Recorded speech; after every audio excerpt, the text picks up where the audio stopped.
I think that's really important to know who you are first before you get married.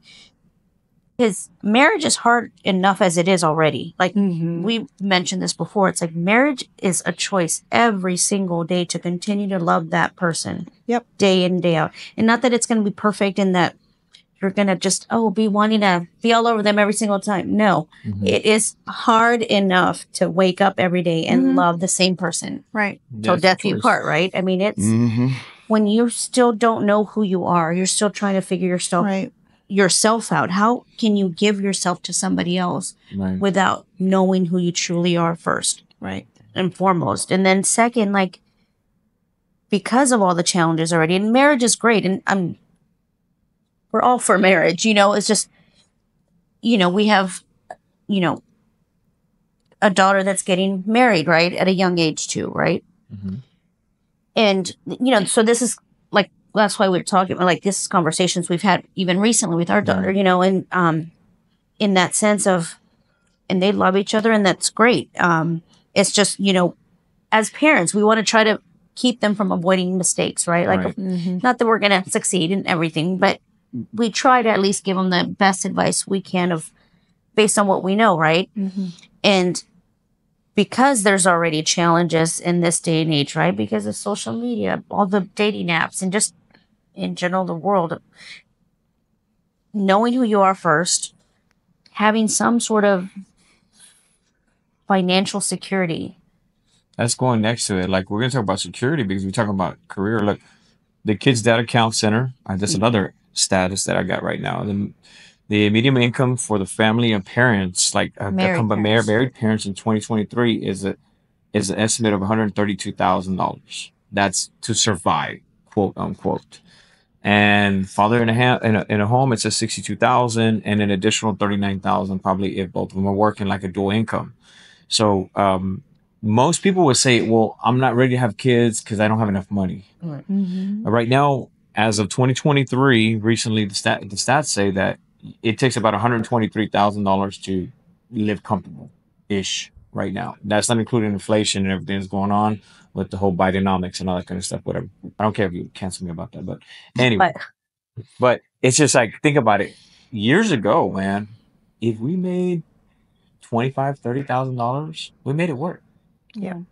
But I guess today, obviously, we can't make it work with $40,000. It is what it is according to the stats. I mean, if it's single mothers, imagine with single mothers living, trying to make $40,000. That's kind of like just trying to ease on by. I mean, rent is not cheap. Inflation has gone up, and that kind of deters people now. Like young couples, they get married, late 20s, early 30s, don't have kids, buy a dog. Because a dog, at least, the vet bills are expensive, but not as expensive as raising a child, right? Right. So it's like, yeah, but I mean, like we've had, Danny, my husband, I'm old fashioned, and I will very old fashioned, and I will, I love his heart that he is for love and strictly love. I mean, he's just like, love conquers all. But we've said it before, love doesn't pay the bills. Correct. It's like, that's true. And it, like I said, in having these conversations, because our kids now are becoming of age.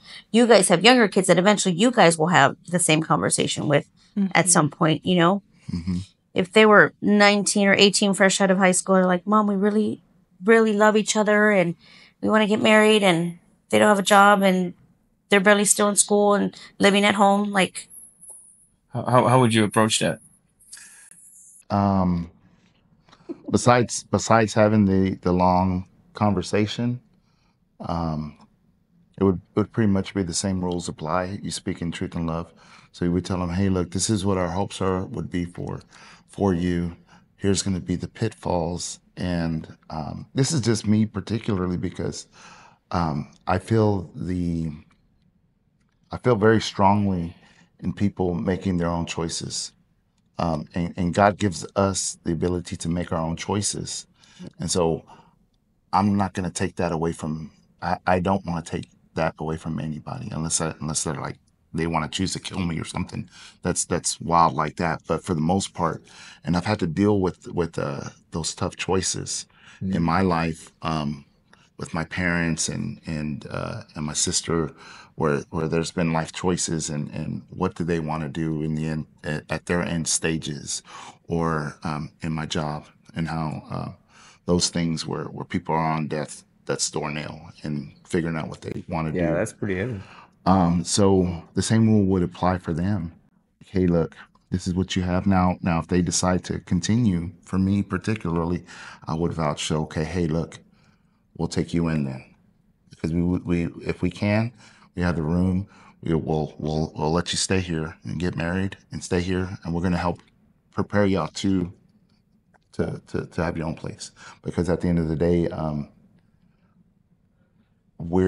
guess how the Bible says it particularly, those who inherit, and you know, maybe you can help me with this because it's almost there, but those who have inheritance for their grandchildren is a blessing, something along those lines. Oh yeah, absolutely. Yeah. Yeah. So leave an inheritance for your children and your children's children. Yes, Yeah, this is what's absolutely. called- yeah. And so, and that's just part of the process. If we can help them get ahead by saving them on rent, saving them on electricity, and helping them understand. And there's always that process too, where we can say, hey, look, we're gonna have you pay rent, so you can, of course. And then when they're ready to go, hey, look, here's your rent money. Here's all this. Yeah. Take it with their blessing. That's truly love. Yeah. I think Desmond will do that. I think this is where opposites really attract, right? Yeah. I think my thought process, I naturally will be in my emotions, right? And but I will let my emotions. I'm not one to let my emotions dictate my actions.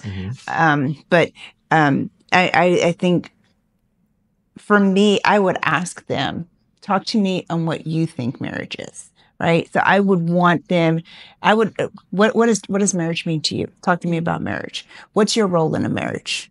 What's your role in a marriage? How do y'all think, like me and your dad, and I would talk to my daughters, right? Me and your dad, you grew up in the household, you've seen me and your dad. You've seen the good, the bad, the ugly, right? Right. And what's your take? Have I set a good example, right? Is this the example? What did I do good? What did I do bad? And how was I a good wife, right? And let's talk about that, what it means for you. As a woman, what does that mean for you and what you're going to take into this marriage? I'm not saying don't get married, right? Right. But it's like, this is something for the rest of your life, right? So if you make this decision, That'll be a wise choice. it's got to be a wise choice. I'm raising you, and I'm trying my best to raise you to make this decision and make a wise decision. Like, this is the only person that you are going to be married to for the rest of your life. Because you know what? Marriage is a lot of work.